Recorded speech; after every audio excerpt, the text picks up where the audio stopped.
Hey guys, today I wanted to do a little quick video here. What's your carry gun? And I have three of the most popular carry guns probably made, and I'm going to go through these real quick. The first one I have, and they're all empty, is the Smith & Wesson model 642, the J-frame. This particular one has a laser, the Crimson Trace laser sight on it. The fancy wooden grips, as you can see, those are the deluxe ones. They're about $325 for the grips. This has the trigger cylinder. Actually, it's a cylinder lock, but it's been disabled. They took it apart. This is lightweight aluminum with a stainless steel inserts for the. You can see the difference in the color of the cylinder and the barrel. This is an insert. This weighs about 14 ounces. Very, very light. This only is a 38, which would take the 38 bullets, which looks something like this. This is just a Winchester target load I have in here right now. I'm going to put that right there for bullet wise. And like I say, lightweight, very, very teeny. This has the 1 7/8 inch barrel. MSRP is about probably 5 something on this gun, and the grips are about 320. So you'd be looking, I mean, all these guns are pretty close to each other. Very, very light gun, very nice gun. And that's a revolver. The second revolver is a little bit bigger. This is the stainless steel model 640. Okay, this is 640. It is empty. Difference is this is a 357, where this is a 38 plus P special. This will take the 357, and it will take the 38 caliber bullets. And here's let me lay these side by side and show you the difference. Okay, right here. This is a 357. This is a 38. This one here, 357.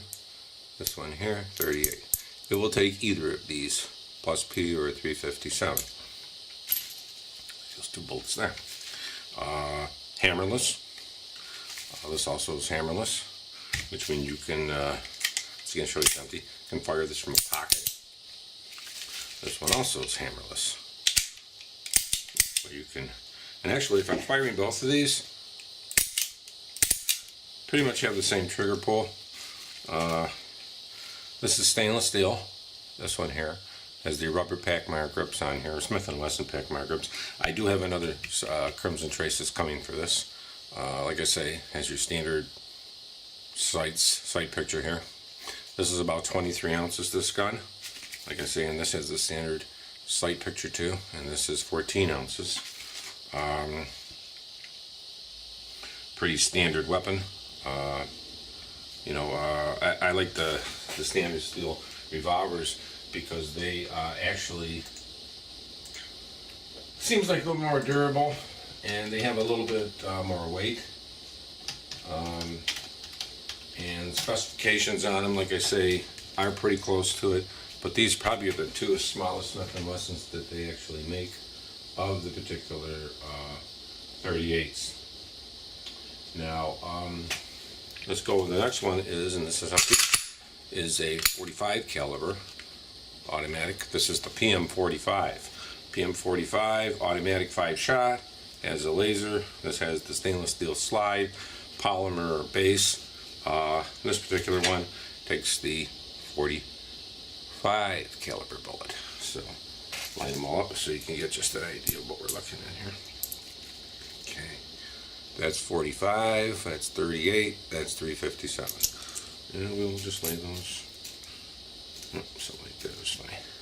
Those bullets. This particular Kahr is one of the lightest pistols pretty much on the market. This particular gun is 17.3 ounces. Okay, the magazine, I have bullets in here right now. The magazine is 2 ounces. So with the magazine, the gun itself, with the magazine 17, so 19.2 ounces this gun weighs, okay, which is pretty good. Now, if you're adding this laser on there, that's probably about 1.5 ounces or something like that. So, you know, you're looking a little bit bigger. The particular gun itself, like I say, very, very, very small barrel. You know, it depends on what you're looking for in a weapon, whether you want a revolver or whether you want an automatic. There's, you know, all different people say different things about automatics or revolvers and what they want. And sorry about the noise in the background, but that's the crickets. Particular gun, this here is octangle polygonal rifling in here, and it's a 3.2 inch barrel, okay. You know, you're looking at no magazine disconnect on this gun. It is a 1 to 16.38 right hand twist. The overall length of this gun is 5.79 inches. Okay, the barrel on this, like I say, I'm sorry, I didn't tell you, was 2.13 inches, the barrel. And the barrel on, you know, the 642 is 1.78. So you got a little difference there in sizes. It's going to really depend on which type of weapon that you like and, you know, you're into. Some people are into the automatics, some people aren't into the automatics. It really is going to depend on you. This here has a white dot sight picture, as you can see that, drift adjustable. I think you can, you know, adjust these to the left and to the right. That's about it. Stainless steel barrel. Both of these here have stainless steel barrel, but this is an insert. And this particular one, the whole gun is stainless steel. And the nice thing about this also, they're very easy to polish. It's a lot heavier. You know, 23 ounce gun versus a 14 ounce gun. And then when you put the bullets in here, you're, you know, I don't know how much you figure, 5 357s, probably another 1.5 ounces, 2 ounces. So this can probably bring this gun up to about probably 25 ounces maybe. On here also it has this cylinder lock, but I have disabled this also, and I've got a video on there showing how I disabled that.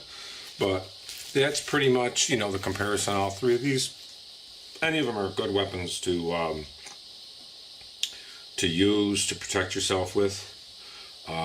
Comparisons, you know, they're all nice guns. It really depends on what you're into on a weapon. And I'll just give you another close-up of this. Okay, this is like, let me just bring it down a little here. Okay, this is the 642. Got a little dirt in there. Gotta clean that a little bit. But anyway, I hate dirty guns. Hate dirty guns. Let's see, I'll wipe that out. There, it's clean now. A little crap in there. 642 air white. It's the 642 CT, which is the Crimson Trace. This has the better LG 405 P20, which has a little switch to shut it off, and it has the grips, the walnut grips. Nice weapon, very small, very effective. Nice daily carry. You can put it in your pants pocket. The nice thing about this, you know, is I always check to make sure it's empty. You can fire that right out of your pocket. Nice gun. The this one here is the 640, which is the 357 Magnum. It's a little beefier. I'd actually probably, this is probably the smallest in the 357 I would go because of the weight of a 357 round. They've got really airweight light scandium and all that, but those guns are 13 ounces. It's way too light for a 357 round. They'd be jumping all over the place. You need something a little bit more beefy. This is pushing it to it, this, but at least, you know, you can throw target loads in this all day long for practice, and then, you know, keep your 357s in there. Just pound a few of them. And stainless steel, you know, you're not going to have a problem with it. Like I say, this is the 640 model. Nice gun, very effective. Like I say, you put some rounds in there, you're probably at about 25 ounces, which is, it's a little beefy, but it's very, very thin. If you look at a comparison to both of them, put them side by side like, they're just about the same, okay? If you do a comparison on these two, definitely that, you know, 642 is smaller. Do a comparison here. It's definitely thinner, you know, you've got that, the cylinder, you know, that makes it a little bit bigger. But overall, you know, they're all fine weapons to use and to fire. But it just depends whether you want the 45, the 357, or the 38. All will do the job. You know, somebody gets nailed with a 38, they're probably not going to keep coming. 357, you know, and when you go with the 45s, they're probably pretty much close to equal rounds. This is, you know, the 357 is just like a 38 on steroids. The 45, you know, it's a known good round. But like I say, I would probably, you know, it depends on the shooter out there. You know, for the female shooters, this is a perfect little gun with like a low 38 load in it. It kicks a little, but it's nice and small. You know, practice with some plus Ps and actually shoot the 38. You might be, it'll kind of give you a lot more accuracy. This here, of course, it's a 357. Any 357 round, you know, it's going to be a little bit of an animal. And like I say, the 45, if you run the Hydra-Shocks, it's not too bad. Hydra-Shocks, you know, make a very good bullet. You know, these are the 165 grain Hydra-Shocks, but I have the 230 grains coming. So it just depends on, you know, what you want in a weapon. But, you know, all three are very, very efficient weapons. All three are very nice guns.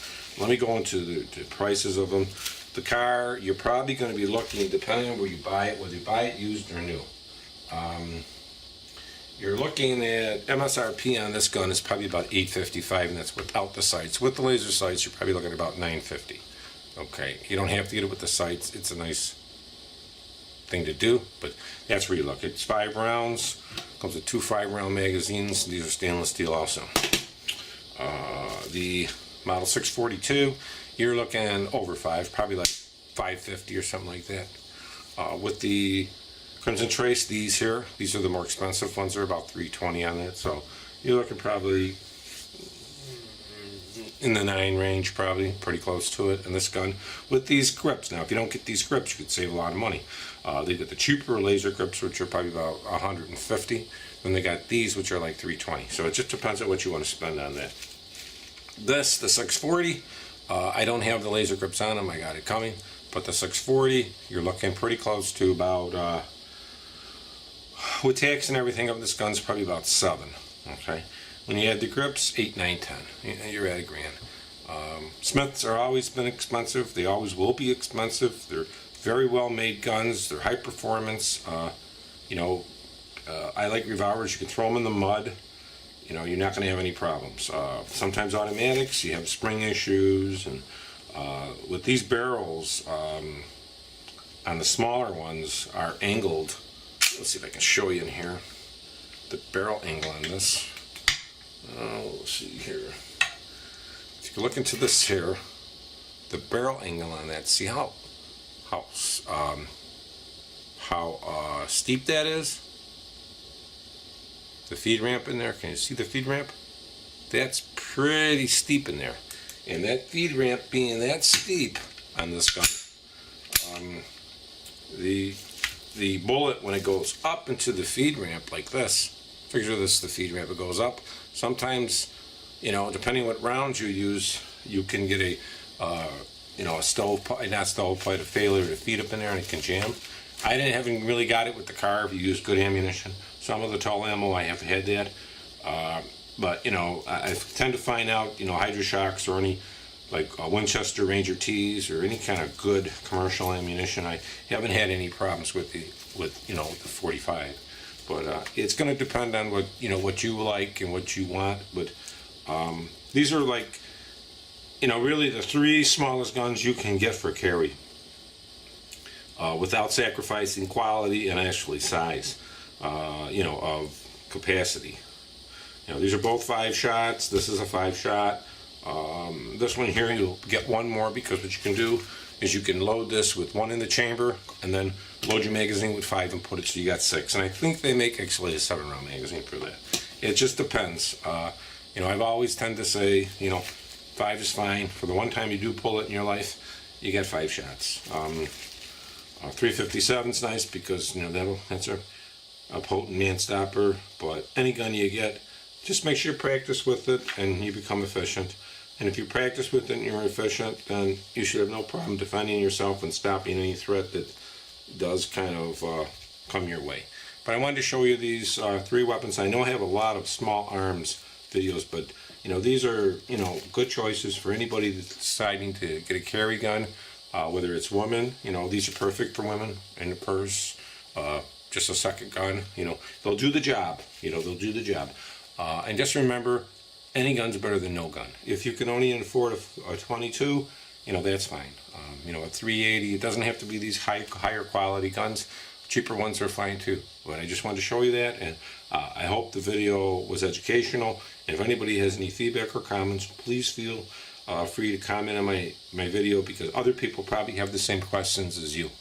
And you know, I'll probably have the same questions, because there's a lot of guys out there carrying, and you know, you just can't have every gun there is, and you can't review every gun. But anybody that has a video, you know, post as a video response or whatever you want to do, so that we could, you know, see what you have and you know what your carry option is. And thanks a lot, and I hope everybody has a great day. Thank you guys. Bye bye.